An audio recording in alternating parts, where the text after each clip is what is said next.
저는 오늘 여러분과 함께 보혜사 성령님이라는 제목으로 하나님 주시는 은혜를 함께 나누고자 합니다. 지난 코로나 팬데믹 시간 때 교회의 여러 가지 활동이 중단되었습니다.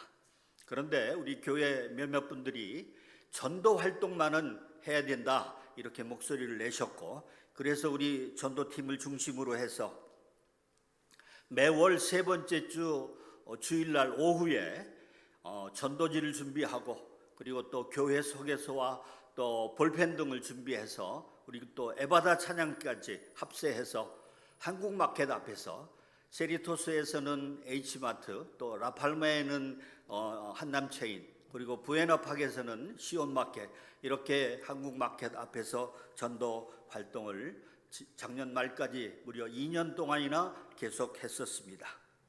그런데요, 그 결과는 어떻습니까? 한 사람도 우리 교회로 인도하지 못했습니다. 지역도 다르고, 또 우리 교회도 멀고, 그리고 우리 교회 인지도도 큰 대형 교회에 비해서 떨어지고, 여러 가지 이유가 있습니다. 하지만요, 전도 사실 힘듭니다. 저와 여러분은 어떻습니까? 한 영혼이라도 변화시키고, 그리고 감동시켜서 주님 앞으로 인도해 올 수 있는 그런 능력과 실력이 있습니까? 저를 돌아보니까요, 제가 예수님 만나고, 그리고 회심하고, 그리고 예수님을 영접하고 난 이후에는요, 아주 만나는 사람마다 내가 만난 예수님, 그분을 증거하면서 그렇게 전도의 열을 올렸었습니다. 그런데 이제 신대원에 가서 신학을 공부하고, 그리고 또 졸업해서 목사 안수 받고, 그리고 사역을 감당하면서부터는요, 전도의 열기가 식어지더라고요. 지금 제가 목사임에도 불구하고 전도 사실 저에게도 힘듭니다. 여러분은 어떠십니까? 하실 수 있습니까? 아마 신앙생활 오래 하신 분들은 전도의 열기가 아마 떨어졌을 줄로 믿습니다. 전도 사실 상당히 어렵습니다. 그런데 우리만 이렇게 어려울까요? 초대교회에 예수님의 제자들을 보면 예수님의 제자들도 우리와 다름이 없었습니다. 제자들 한 사람 한 사람의 그 면면을 보면요, 다 별 볼 일 없는, 정말로 무명의 사람들이었고, 능력도 없고, 두려움 많은 어부들입니다. 그런데 그 두려움 많고 그렇게 무능하고 별 볼 일 없는 그러한 제자들인데, 무려 십자가 사건 앞에서는요, 한 사람도 남지 않고 다 도망을 갔습니다. 주님을 모른다고 3번이나 부인하는 베드로와 같은 그러한 제자들이었었는데요, 그들이 어떻게 정말 능력 있는 전도자가 되어서 세상을 아주 발칵 뒤집어 놓았을까요? 무엇이 주님의 십자가에서, 주님께서 십자가에서 처형당하는 날 우리 기독교가 사라져야 했었는데, 그렇지 않고 세계의 종교로 어떻게 우뚝 설 수 있었을까요? 정답은요, 하나, 성령님이십니다. 영적으로 무능하고 무력한 존재들인 교회가요, 세상을 떠들썩하게 만든 이유는 바로 한 가지, 성령님 때문이었습니다. 성령님은요, 그렇게 중요한 분이십니다. 이렇게 중요한 성령님인데도 불구하고 우리는 성령님에 대해서 잘 모릅니다. 성령님을요, 단지 하나의 현상으로, 에너지로, 불로 또는 방언으로 이렇게 인식할 때가 많습니다. 우리는 이렇게 성령님에 대해서 무지합니다. 또 때로는요, 나는 말씀 중심의 신앙생활을 해, 이렇게 말하면서 성령님을 애써 외면합니다. 하지만요, 성령님은 이렇게 넘어갈 분이 아니십니다. 마태복음 12장 31절 32절을 보면요, 성령 회방죄에 대해서 이렇게 말씀하고 있습니다. 그러므로 내가 너희에게 이르노니 사람의 모든 죄와 회방은 사하심을 얻되 성령을 회방하는 것은 사하심을 얻지 못하겠고 또 누구든지 말로 인자를 거역하면 사하심을 얻되 누구든지 말로 성령을 거역하면 이 세상과 오는 세상에서도 사하심을 얻지 못하리라. 아멘. 예수님의 가장 엄중한 경고는요, 바로 성령님에 관한 것이었습니다. 사랑하는 여러분, 성령님이 얼마나 중요한 존재인지 아십니까? 성령님 없으면요, 창조도 없었습니다. 또 성령님이 없으면요, 성경도 없었습니다. 우리의 구원도 없었고 또 교회도 없었으며 그리고 성화도 없고 아무것도 없는 것입니다. 창조의 순간에 성령님이 계셨습니다. 창세기 1장 2절을 보면요, 땅이 혼돈하고 공허하며 흑암이 깊음 위에 있고 하나님의 신이 수면 위에 운행하시니라. 또 성경의 원저자가 성령님이십니다. 하나님의 감동으로, 하나님의 영으로 감동된 사람에 의해서 성경이 기록됐습니다. 그러니까 성령이 없으면 성경도 없는 것입니다. 교회는요, 오순절날 성령님이 강림하심으로 교회가 시작되었습니다. 그러니까 성령님 없이는 교회도 없는 것입니다. 성령님은 우리에게 회개하게 하시고 또 우리를 거룩하게 하시고 그리고 우리를 위해서 말할 수 없는 단식으로 기도도 하십니다. 우리에게는요, 성령님이 꼭 필요합니다. 성령님 없이는 우리는 아무것도 할 수가 없습니다. 오늘 성경 본문 말씀 요한복음 14장 16절로 18절까지의 말씀은요, 예수님께서 직접 우리들에게 성령님을 소개하고 있는 말씀입니다. 이 말씀을요, 세 가지로 자세히 살펴보면서 하나님께서 주시는 은혜를 여러분과 함께 나누고자 하는 것입니다. 첫 번째로요, 예수님께서는 성령님을 가리켜서 또 다른 보혜사라고 설명을 하고 있습니다. 우리 다 같이 본문 16절 말씀을 함께 읽도록 하겠습니다. 시작. 내가 아버지께 구하겠으니 그가 또 다른 보혜사를 너희에게 주사 영원토록 너희와 함께 있게 하리니. 아멘. 성령님은요, 예수님은요, 성령님을 가리켜서 또 다른 보혜사다 이렇게 우리에게 소개하고 있습니다. 보혜사라고 하는 이 말은요, 헬라어 원어로는 파라클레이토스 이렇게 말합니다. 파라클레이토스. 파라라는 말은 우리의 옆에서, 곁에서라고 하는 말이고, 클레이토스라고 하는 말은요, 돕는 자 또는 위로자 또는 대언자, 조언자라고 하는 이런 뜻입니다. 그래서 이 뜻은요, 우리 곁에서 돕는 분 이런 말입니다. 또 보혜사라고 하는 이 말은요, 이 파라클레이토스라고 하는 말을 중국식 한자어로 직접 번역한 말인데요, 보는 보호할 보, 해는 은혜해, 사는 스승사. 그래서 우리 곁에서 우리를 은혜로 보호하시고 우리를 가르치시는 스승님이라는 그러한 뜻입니다. 예수님은요, 제자들을 가르치셨습니다. 제자들에게 하나님의 나라와 하나님에 대해서 예수님은 항상 가르치셨습니다. 그래서 예수님은 저들의 스승이셨습니다.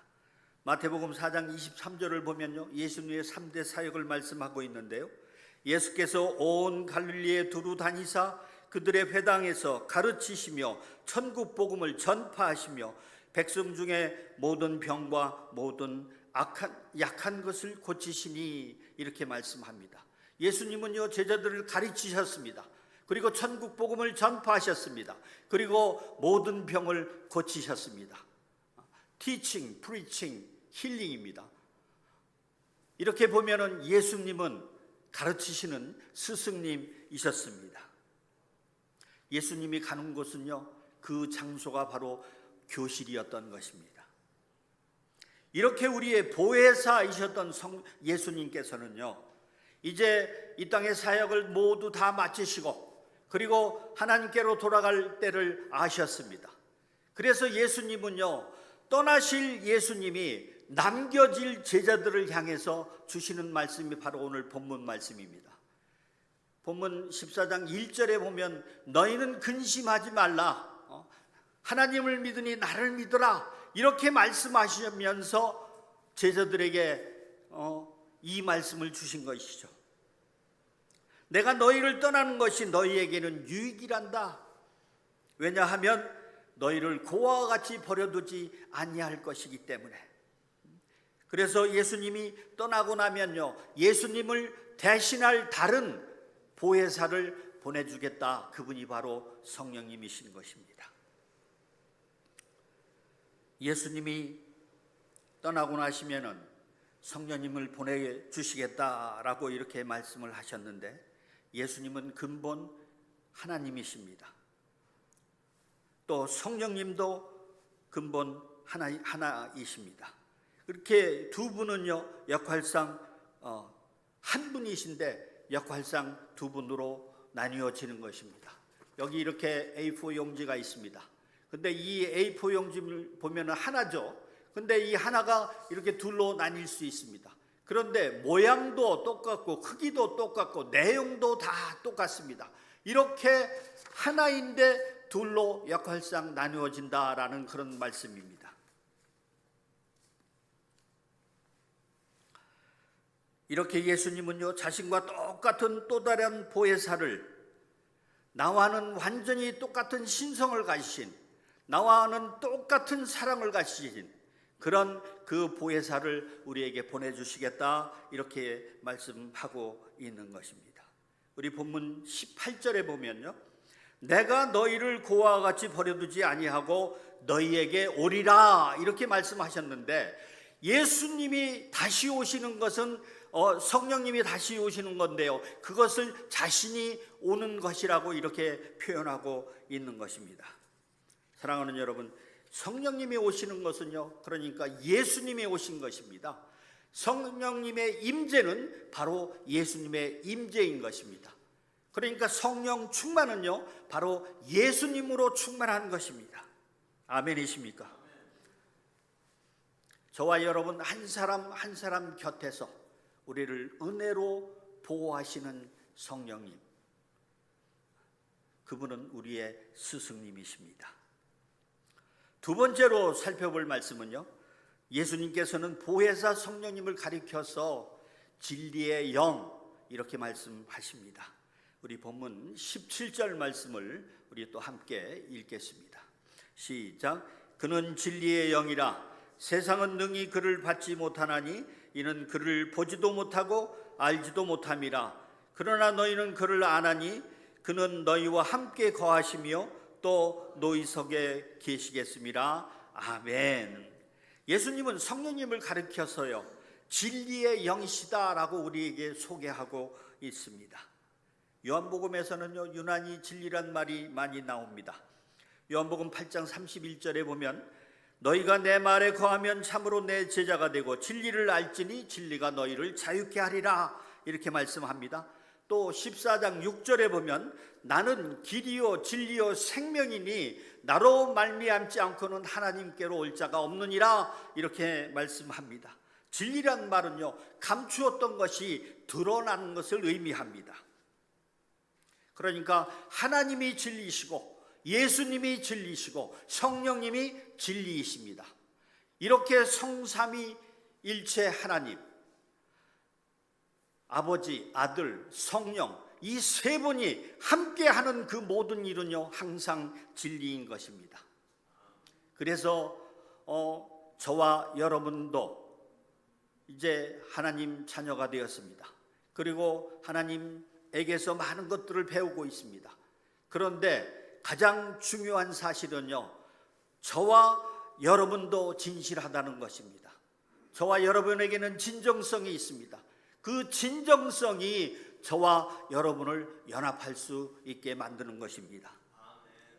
성령님은요, 저와 여러분을 진실하게 만듭니다. 그래서 성령님은 진리의 영이십니다.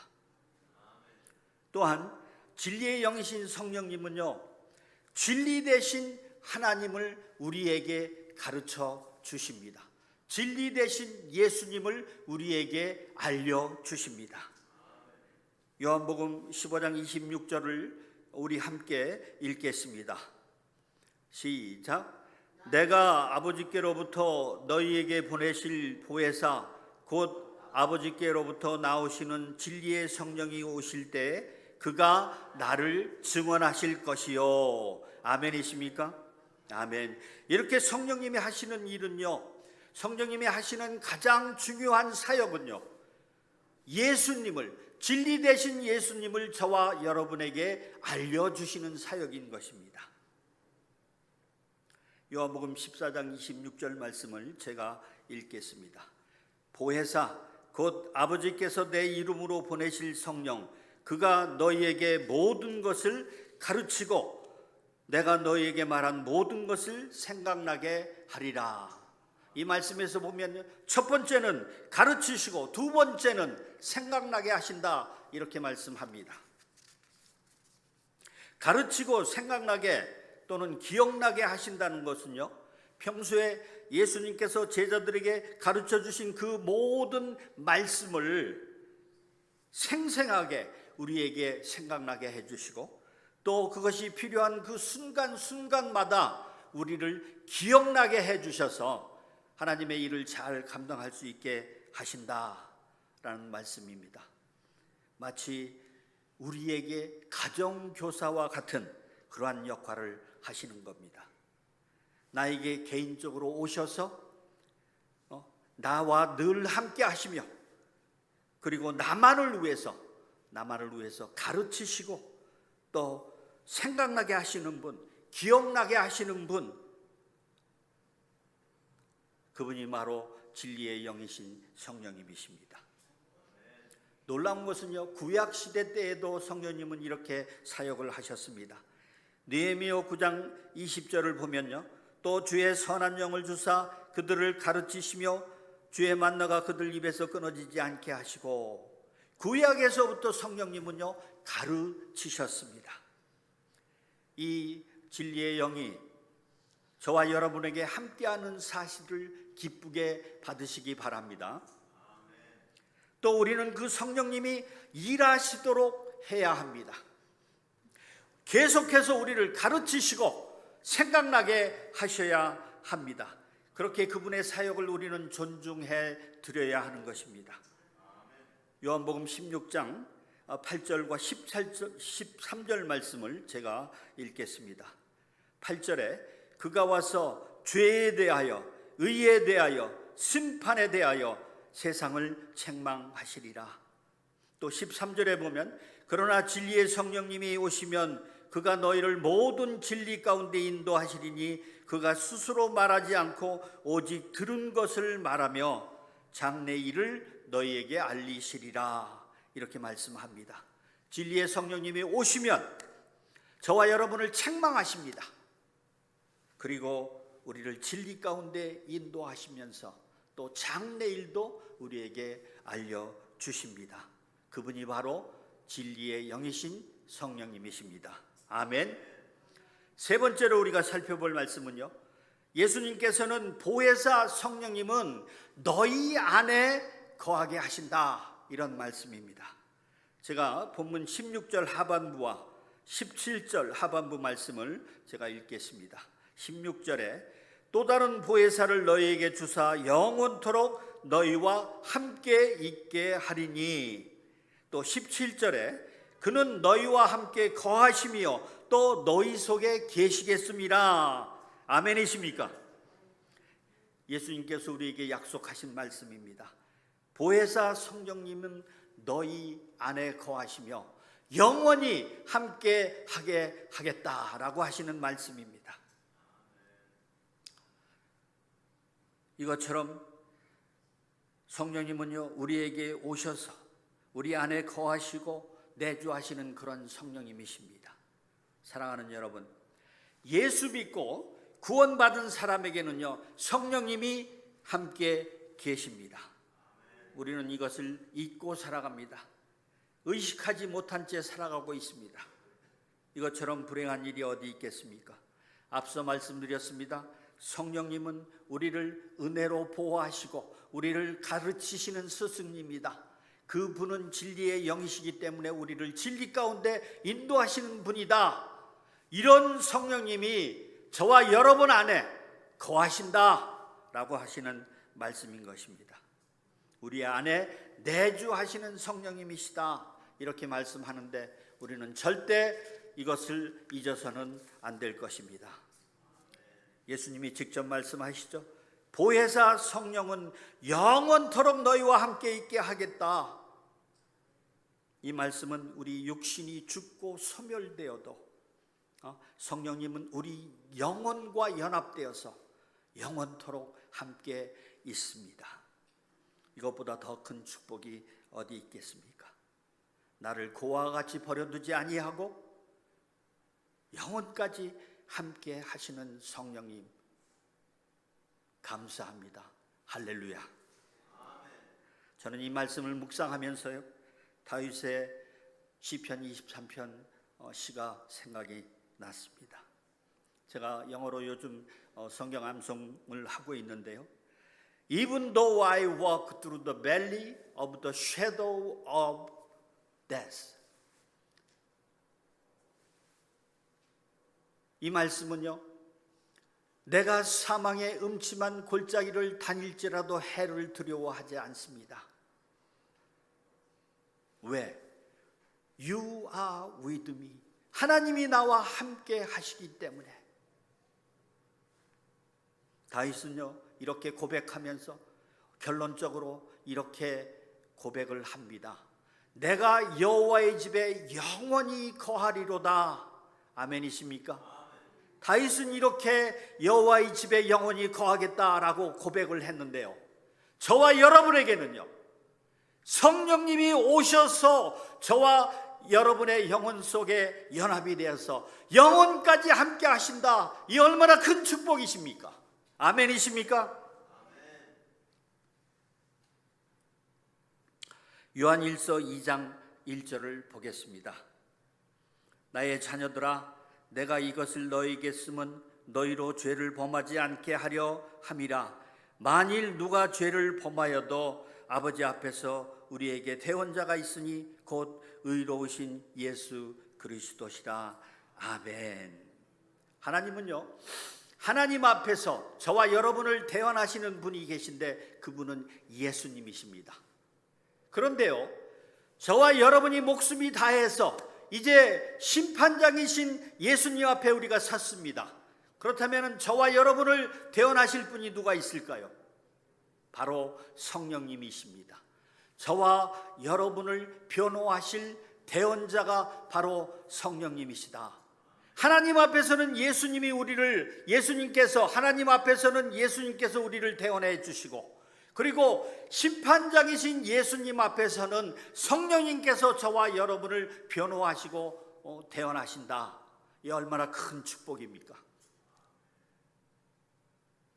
성령님께서는요, 저와 여러분을 어떻게 변호하실까요? 우리가 목숨이 다하고 이제 하나님께서 부르셔서 심판장이신 예수님 앞에 우리가 섰습니다. 그런데 성령님께서 저와 여러분을 변호하신다고 하는데 어떤 심정으로 변호하실까요? 그분은요, 저와 여러분과 늘 함께 하셨습니다. 그래서 저와 여러분을 누구보다도 잘 알고 계십니다.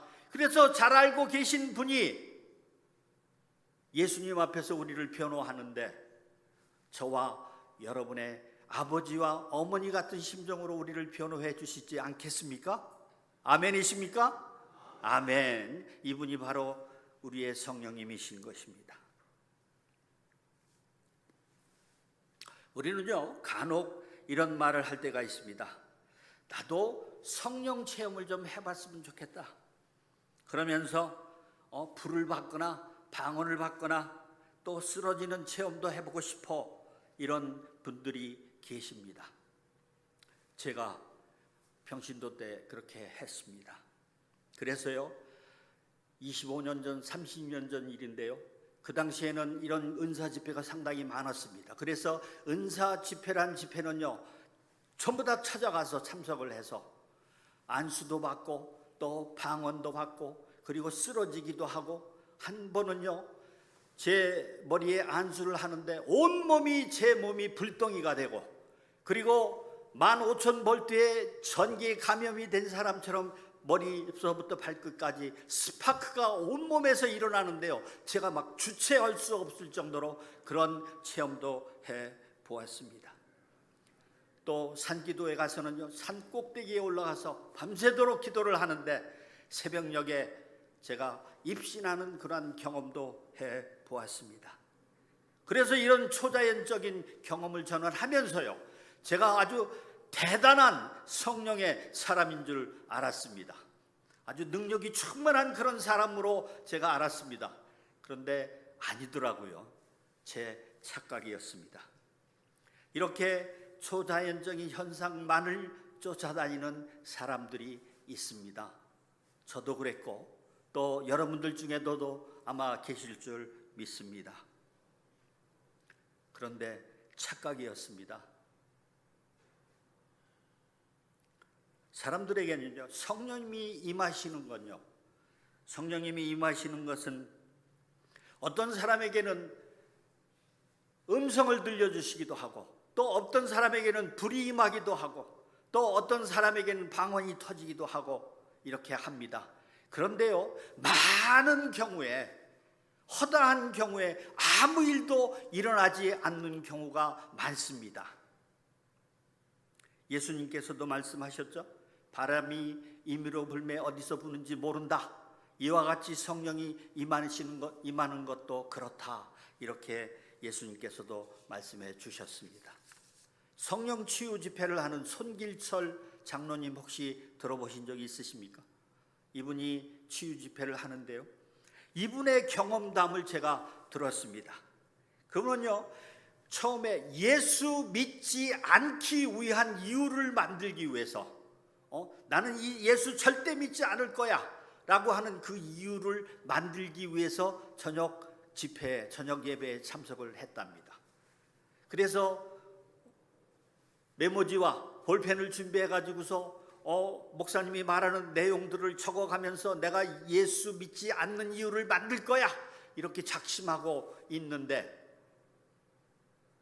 이성으로는 분명히 반대를 하고 있는데 자기의 영혼 속에서 그 말씀이 깨달아지고 회개가 터지고, 그리고 예수님을 영접하였다, 이런 고백을 하는 것을 들었습니다.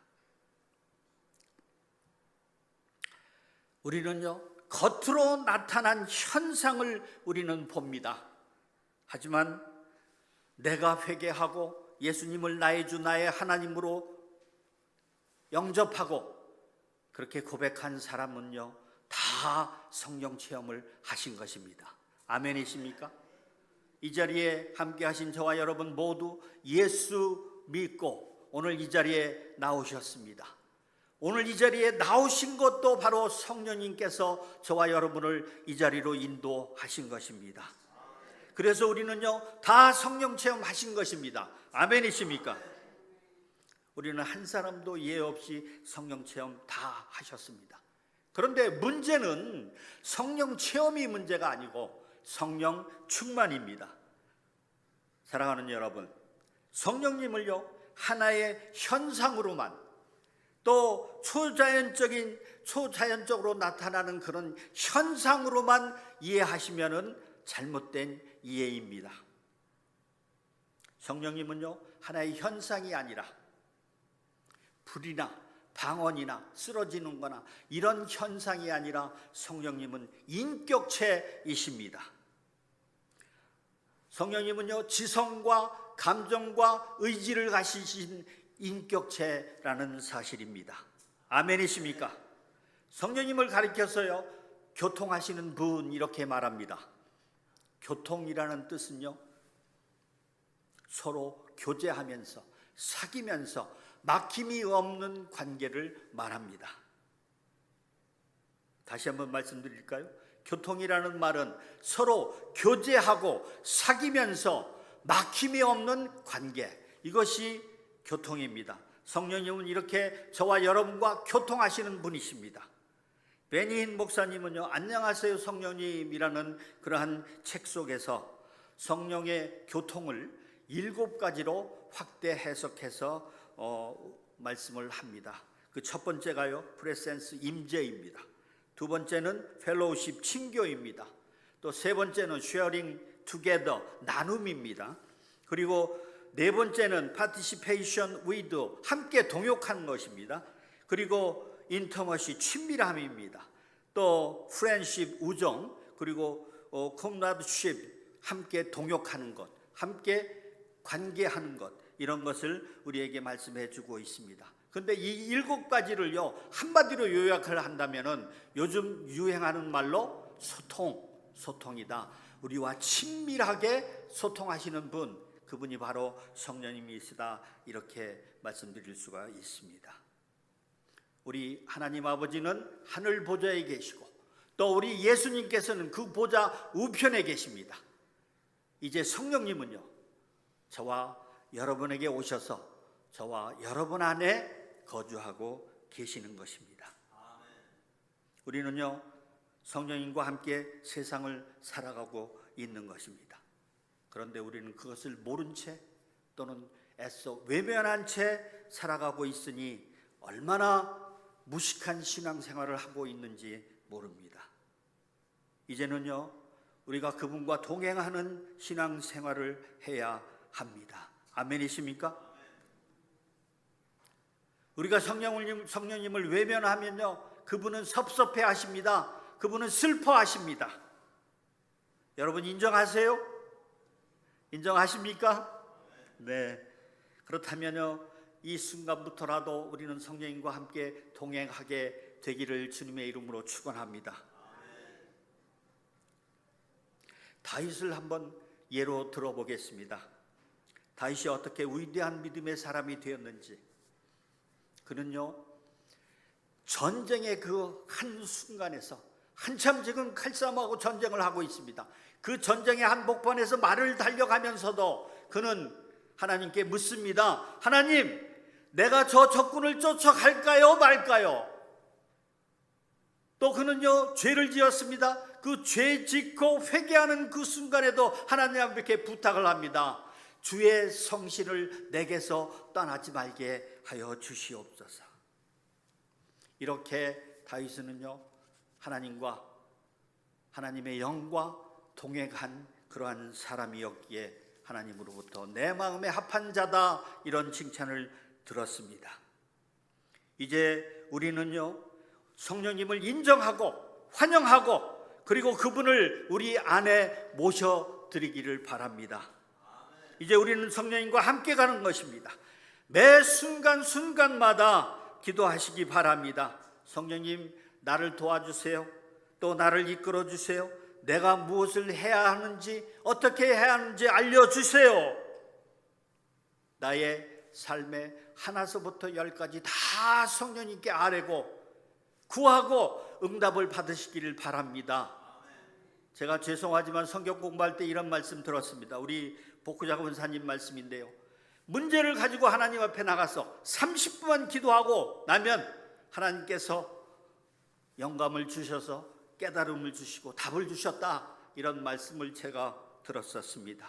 이렇게 우리 신앙생활을 해야 합니다. 우리는, 저와 여러분은요 이제 아무것도 없습니다. 그렇기 때문에 저와 여러분을 도와주실 분은 바로 성령님 뿐이십니다. 아멘이십니까?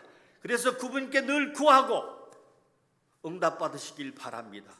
우리 교회가 나아갈 방향도 이제 성령님과 함께 나아가야 될 줄로 믿습니다. 그래서 우리가 지금 도움이 필요하지 않습니까? 우리 옆자리에 빈자리가 많지 않습니까? 어떻게 이것을 우리가 살려나갈 수 있겠습니까? 우리는 못합니다.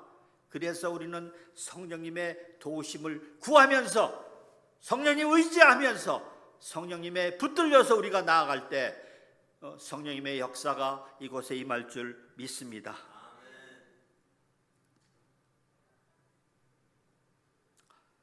성령님으로 충만할 때, 성령님으로 붙들려 살아갈 때 우리는요, 우리의 삶 속에서 성령의 9가지 열매가 맺히게 됩니다. 그리고 또 성령님의 그 무지막지한 그 능력이 저와 여러분의 삶 속에서 나타날 줄 믿습니다. 또 성령의 은사도요, 저와 여러분에게 주셔서 하나님의 일을 잘 감당하게 하실 줄 믿습니다. 이제 말씀을 정리합니다. 저와 여러분은 하나님을 아는 지식이 더 많아져야 합니다. 오늘 예수님께서 우리에게 소개하신 그 보혜사 성령님, 그분은 예수님과 똑같은 신성을 가지신, 예수님과 똑같은 사랑을 가지신 하나님이십니다. 예수님은 우리를 그와 같이 버려두지 아니하시고 또 다른 보혜사 성령님을 우리에게 보내주셨습니다. 그분이 우리 안에 계시고 이제 우리를 도와주시며 우리를 이끌어 주시면서 하나님의 말씀을 깨닫게 하시고 진리 가운데 우리를 인도하여 주실 줄 믿습니다. 우리는 그분의 사역에 순종하면서 영원히 그분과 동행할 수 있기를 주님의 이름으로 축원합니다.